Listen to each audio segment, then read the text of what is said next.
Hello friends, मेरे digital classes में आप लोग का बहुत बहुत स्वागत करता हूं। तो फ्रेंड्स, यहाँ पे हम सीजीपीएससी पे मॉडल क्वेश्चन यहाँ पे तैयार करते हैं। जो है हमारा 19वां पाठ है। बाकी जो 18 पाठ है वो हमारे प्लेलिस्ट में डल चुका है। अगर नहीं देखे होंगे तो जाके देख सकते हैं। सारे क्वेश्चन इंपॉर्टेंट है जो आपके एग्जाम पे बेस पे क्वेश्चन को तैयार किया। चाहे आप कोई भी एग्जाम के अगर तैयारी कर रहे हो, चाहे SSC, railway, UPSC, state PSC, police constable के लिए, तो हर एग्जाम के लिए आपका बेनिफिट होगा। भारत के जितने भी क्वेश्चन पूछा जाएगा जीके का, सारे क्वेश्चन यहाँ से आपका कवर हो जाएगा। यहाँ पे उन्हीं क्वेश्चन को जो कि यहाँ पे कवर कर रहे हैं जो आपके प्रीवियस ईयर में यहाँ से क्वेश्चन पूछे भी गए हैं और पूछे जा सकते हैं। तो अगर आप पहली बार मेरे चैनल में आए हो तो चैनल को सब्सक्राइब करके रख लीजिएगा ताकि आप तक नोटिफिकेशन पहुँच पाए। अगर मॉक टेस्ट वगैरह लगाते होंगे तो यहाँ से आपको लेवल पता चल जाए कितना क्वेश्चन यहाँ पे कराया जाता है। तो चलिए स्टार्ट करते हैं आज का सेशन और यहाँ से क्वेश्चन कवर करते हैं। तो स्टार्ट करते हैं। हमारा पहला क्वेश्चन है, निम्नलिखित में से एक दर्शन है जिसे जैन धर्म की यहाँ पे समीपता माना जाता है। तो निम्न में से वह कौन सा एक दर्शन है जो जैन धर्म की यहाँ पे समीपता कहा जाता है? तो आपके वेदांत को, मीमांसा को, सांख्य दर्शन को या आपके योग को। तो इसका जो सी ऑप्शन सही हो जाएगा। तो आपका जो जैन धर्म को जो जो समीपता या पास के जो है, इसको आपका सांख्य दर्शन को कहा जाता है। याद रखिए, इनमें से आपका जो जैन जो धर्म की जो समीपता आपके सांख्य दर्शन को कहा जाता है। और यहाँ पे जो सांख्य दर्शन के जो संस्थापक है, इसके जो प्रवर्तक आपके कपिल मुनि हैं। याद रखिएगा। यहाँ पे जैन धर्म की यहाँ पे बात करूँ तो जैन धर्म के जो संस्थापक है, वास्तविक संस्थापक महावीर स्वामी को कहा जाता है। याद रखिए, जैन धर्म में कुल 24 तीर्थंकर हैं अभी तक। और प्रथम तीर्थंकर ऋषभदेव है। क्वेश्चन पूछा जाता है प्रथम जैन धर्म के प्रथम तीर्थंकर कौन है? तो आपके ऋषभदेव थे। अगर आपसे पूछा जाए 23वें तीर्थंकर कौन है? तो पार्श्वनाथ है 23वें तीर्थंकर। याद रखिएगा। और क्वेश्चन पूछा भी जा सकते हैं 24वें तीर्थंकर कौन है? तो आपके 24वें तीर्थंकर आपके महावीर थे। याद रखिए, महावीर आपके जैन धर्म के उनको वास्तविक संस्थापक इनको कहा जाता है। और इनका जो जन्म है 540 ईसा पूर्व में वैशाली के निकट कुंड ग्राम में इनका जन्म हुआ था। तो इम्पोर्टेंट क्वेश्चन बनते हैं जैन धर्म से, तो याद रखिएगा। तो जैन धर्म की जो समीपता कौन सा दर्शन है? तो आपका सांख्य दर्शन है। इसके जो प्रवर्तक हैं आपके कपिल मुनि सांख्य दर्शन धर्म के संबंधित है। तो इसका सी ऑप्शन सही हो जाएगा। बढ़ते हैं अगला क्वेश्चन है, मोस्ट इंपॉर्टेंट क्वेश्चन। याद रखिए, महावीर स्वामी ने किस भाषा में अपने जो जितने भी उपदेश दिए थे? तो आपके पाली भाषा में, संस्कृत भाषा में, प्राकृत भाषा में, अर्धमागधी या गुजराती में। तो इसका जो सही ऑप्शन हो जाएगा सी ऑप्शन, प्राकृत या अर्धमागधी। तो महावीर स्वामी ने आपके जो जितने भी उपदेश दिए थे कौन सी भाषा में दिए थे? आपके प्राकृत या अर्धमागधी भाषा में। उनके जो सभी उपदेश आपके अर्धमागधी आपके प्राकृत भाषा में दिए गए हैं। तो महावीर अपने जो कि सभी उपदेश आपके प्राकृतिक या आपके अर्धमागधी उनके द्वारा पर संदेश के इनके माध्यम से बनाया गया है। तो याद रखिए, जैन धर्म के जो प्राचीनतम ग्रंथ प्राकृत भाषा को माना जाता है। इसके जो लिपिबद्ध इनके प्राकृत अर्धमागधी भाषा में जो कि सभी लिखे गए हैं, लिपिबद्ध हुए हैं। तो याद रखिए, इसका सी ऑप्शन सही हो जाएगा। अगला क्वेश्चन देखते हैं, जैन धर्म का प्रथम थेरा कौन था? तो आर्य सुधर्मा, आपका नाथ पंडित, अमोघवर्ष या आपका डी है जामिल। जामिल कौन होता है? जामिल उनके दो दामाद थे। याद रखिएगा। तो जैन धर्म के जो प्रथम थेरा कौन थे?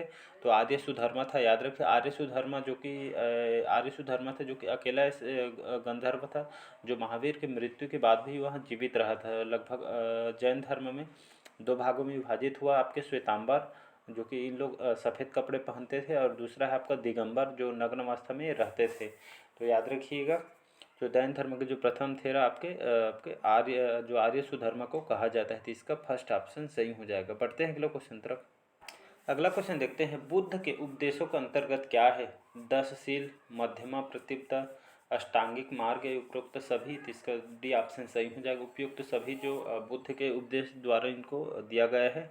तो बुद्ध के उपदेशों के अंतर्गत ये सभी आपके 10 शील, मध्यम प्रतिपदा, अष्टांगिक मार्ग, ये जो जितने भी उपदेश हैं आपके बुद्ध के द्वारा दिया गया है। तो इसका डी ऑप्शन याद रखिएगा। और यहाँ से क्वेश्चन पूछा जाता है, जो बौद्ध धर्म है, बौद्ध धर्म के जो संस्थापक आपके गौतम बुद्ध थे। याद रखिएगा। इनका जो जन्म है 563 ईसा पूर्व में नेपाल के तराई स्थित छत्रीकुल में इनका जन्म हुआ था। और इनका जो जन्म है लुम्बिनी में इनका जन्म हुआ था। याद रखिए, इनके जो प्रतीक चिन्ह है जन्म का कमल और बैल है। याद रखिए, क्वेश्चन पूछा जाता है इनका जो जन्म प्रतीक चिन्ह कौन सा है? तो कमल और बैल है। याद रखिएगा। इनका बचपन का नाम सिद्धार्थ था। उनकी जो माता थी गौतम गोत्र के हुआ था। वही गौतम जो उसके कारण गौतम गोत्र के कारण इनका नाम गौतम बुद्ध पड़ा था। इनके पूरे पिताजी आपके शुद्धोदन थे, इसके पिताजी, और माता महामाया, और कौन से गौतमी द्वारा इनको पालन पोषण हुआ था, और पत्नी यशोधरा थी, उनके जो पुत्र थे राहुल थे। तो याद रखिए आपके इम्पोर्टेंट क्वेश्चन है, जिसका डी ऑप्शन सही हो जाएगा। अगला क्वेश्चन देखते हैं, बुद्ध के जीवन की घटनाओं से संबंधित कलात्मक धार्मिक प्रतीकों को यहाँ पर सही सुमेलित करने वाले पुट को चुनिए। तो ये आपका सूची 1 और सूची ब यहाँ पे दिया, जितने भी घटना हुए हैं यहाँ से जो यहाँ पे धार्मिक प्रतीकों को यहाँ पे मिलान करना है। बुद्ध का जन्म, गृह त्याग, ज्ञान की प्राप्ति, निर्वाण, जितने भी जो प्रतीक चिन्ह यहाँ पे मिलान करना है। तो मतलब आपका जो बुद्ध का जन्म, इनका जो प्रतीक चिन्ह कौन सा है, तो कमल है, याद रखिएगा। अ का 4 आ जाएगा। बुद्ध का जन्म, इनके जो प्रतीक चिन्ह है कमल है, याद रखिए, अ का 4 आ जाएगा।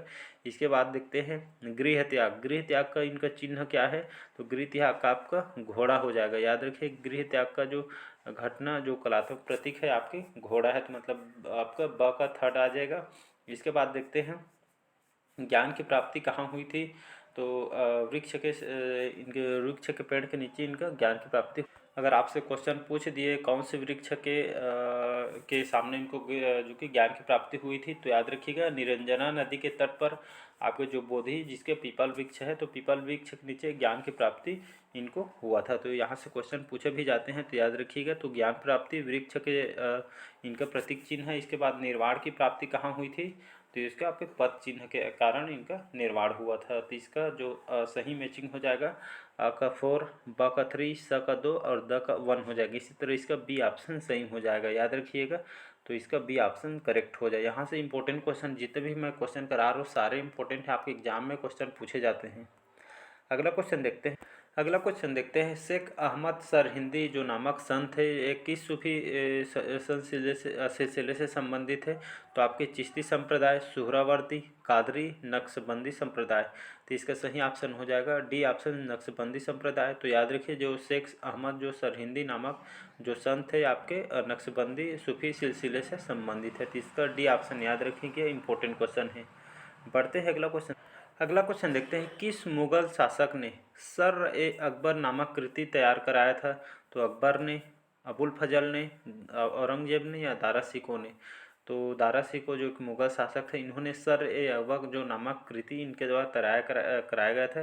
दारा शिकोह कौन थे, तो दारा शिकोह जो कि मुमताज़ और जो सम्राट शाहजहाँ के जो कि बड़े पुत्र थे, उनके जो भाई थे औरंगजेब का बड़ा भाई थे। तो याद रखिए सर ए जो अकबर नामक कृति तैयार कराया था आपके दारा शिकोह ने। तो इसका डी ऑप्शन सही हो जाएगा, याद।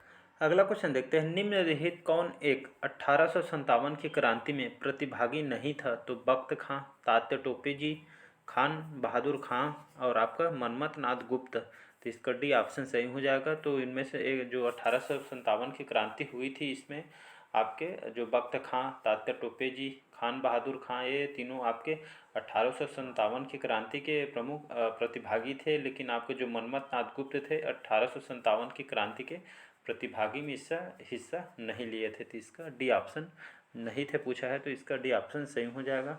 बढ़ते हैं अगला क्वेश्चन देखते हैं, किस वर्ष में जो ब्रिटिश सरकार ने भारत की राजधानी कलकत्ता से दिल्ली स्थानांतरित की थी, तो सन 1901 में, सन 1911 में, सन 1912 में, या डी है 1947 में। तो इसका जो सही ऑप्शन हो जाएगा सन 1911। तो याद रखिएगा, तो सन 1911 में ब्रिटिश सरकार ने भारत की जो राजधानी कलकत्ता से दिल्ली स्थानांतरित किया गया था। उस समय ब्रिटिश सरकार कौन थे, तो उस समय भारत के जो शासक किंग चार्ल्स पंचम थे, इन्होंने यहाँ पे 12 दिसंबर 1911 में जो कि इसके आधारशिला रखी। इसके बाद उन्होंने जस्ट 12 दिसंबर 1911 के जो कि सुबह जो कि आपके वहाँ के जो शासक थे आपके किंग चार्ल्स जो कि पंचम ने इनके द्वारा आपके राजधानी को, भारत की जो राजधानी कलकत्ता से यहाँ पे दिल्ली स्थानांतरित करवाया गया। क्वेश्चन पूछा जाता है किसके शासनकाल में हुआ था, तो आपके किंग चार्ल्स पंचम के शासनकाल में। तो इसका सी ऑप्शन याद रखिए, सन 1911 में कलकत्ता से दिल्ली स्थानांतरित की गई थी। तो इसका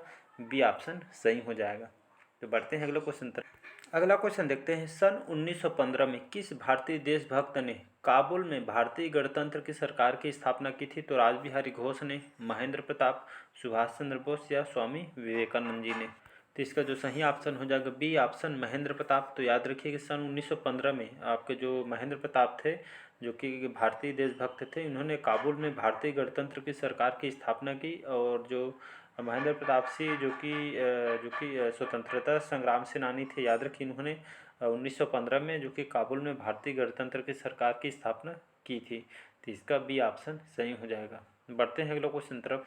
अगला क्वेश्चन देखते हैं, मूक नायक जो नामक पत्रिका का प्रकाशन किसने प्रारंभ किया था? तो आपके बाबा साहेब अम्बेडकर जी ने, ज्योतिबा फूले जी ने, या विनोबा भावे जी ने, या बाल गंगाधर तिलक जी ने। तो इसका जो सही ऑप्शन हो जाएगा ए ऑप्शन बाबा साहेब अम्बेडकर जी द्वारा। तो मूक नायक जो नामक पत्रिका था जिसका प्रकाशन किसने प्रारंभ किया था? तो बाबा साहेब जो अम्बेडकर ने इसको प्रारंभ किया था। कौन से सन में इसको प्रारंभ किया था? तो 31 जनवरी 1920 में इस अखबार को मूक नायक जो संस्करण था, जो मूक नायक नामक जो पत्रिका का प्रकाशन सन 1920 में बाबा साहेब अम्बेडकर के द्वारा किया गया था। तो याद रखिए इसका ए ऑप्शन सही हो जाएगा। तो क्वेश्चन इंपॉर्टेंट है, आपके एग्जाम में डायरेक्ट क्वेश्चन पूछा जा सकता है। तो इसका ए ऑप्शन याद रखिएगा।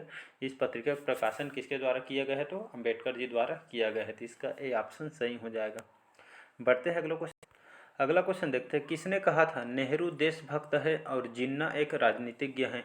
मौलाना आज़ाद ने, महात्मा गांधी ने, मोहम्मद इकबाल ने, या आपका डी है सरदार पटेल ने?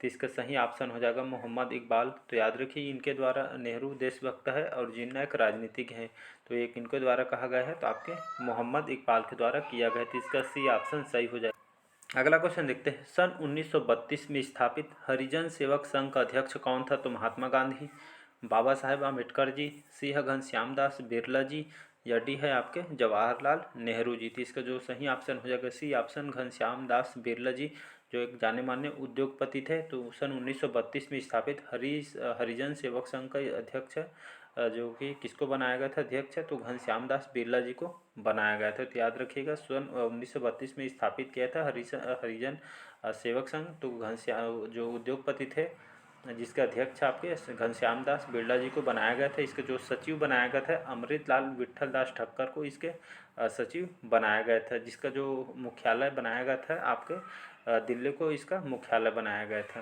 तो याद रखिए इसका सी ऑप्शन सही हो जाएगा। बढ़ते हैं अगला क्वेश्चन। अगला क्वेश्चन देखते हैं, सन 1942 के भारत छोड़ो आंदोलन के दौरान मुंबई में कांग्रेस रेडियो के प्रसारण का श्रेय किसे प्राप्त है?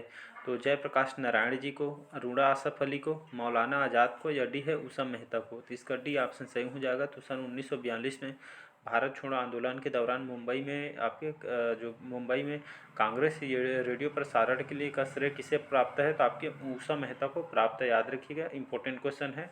तो स्वतंत्र आंदोलन में उन्होंने महत्वपूर्ण भूमिका निभाई थी। और यहाँ भारत छोड़ो आंदोलन के समय खुफिया कांग्रेस रेडियो चलाने के कारण पूरे देश में बहुत ही विख्यात हुई थी।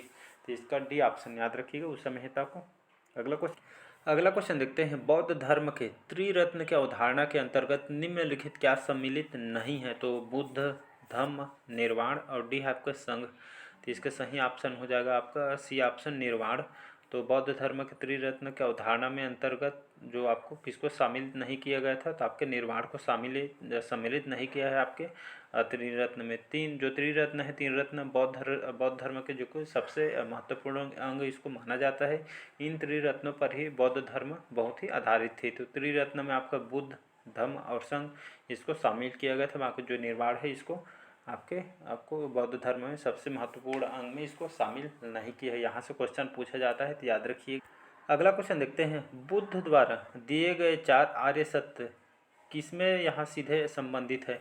तो अमरत्व, सांसारिक दुख, मोक्ष और तप से। तो इसका बी ऑप्शन सही हो जाएगा सांसारिक दुख। तो बुद्ध द्वारा जो दिए गए 4 आर्य सत्य में जो कि सीधे किससे संबंधित है? तो आपके सांसारिक दुख से संबंधित है। तो इसका बी ऑप्शन याद रखिएगा, इंपॉर्टेंट क्वेश्चन है। अगला क्वेश्चन है लास्ट क्वेश्चन हमारा। तो क्वेश्चन है हमारा, निम्न में कौन सी कृति किसी विधवा के पुनर्विवाह को प्रतिबंधित करती है? तो याज्ञवल्क्य स्मृति, अर्थशास्त्र, अष्टाध्यायी, मनुस्मृति। इसका डी ऑप्शन सही हो जाएगा मनुस्मृति। तो यह जो कृति है मनुस्मृति जो किसी विधवा के पुनर्विवाह को यहाँ पे प्रतिबंधित करती है। तो मनुस्मृति याद रखिएगा, यहाँ विधवा के पुनर्विवाह को यहाँ पे प्रतिबंधित करती है। और आपका जो विधवा पुनर्विवाह अधिनियम 1856 में लाया गया था। तो याद रखिएगा, इंपॉर्टेंट क्वेश्चन है। इसका डी ऑप्शन सही हो जाएगा। तो आज का सेशन कैसे लगा कमेंट करके ज़रूर बताइएगा। और यहाँ पे जितने भी क्वेश्चन कराया जाता है सारे क्वेश्चन इंपॉर्टेंट है। अगर मॉक टेस्ट वगैरह लगाते होंगे तो आप यहाँ से लेवल क्वेश्चन का पता चलता ही होगा आपको। तो चलिए नेक्स्ट पार्ट में मिलते हैं, इसी तरह क्वेश्चन मैं लेकर आऊँगा जो आपके हर एग्ज़ाम के लिए इंपॉर्टेंट, चाहे आप कोई भी एग्ज़ाम की तैयारी कर रहे होंगे तो चलिए बस आज के लिए इतना ही, मिलते हैं नेक्स्ट पार्ट में। बस आज के लिए इतना ही, थैंक यू।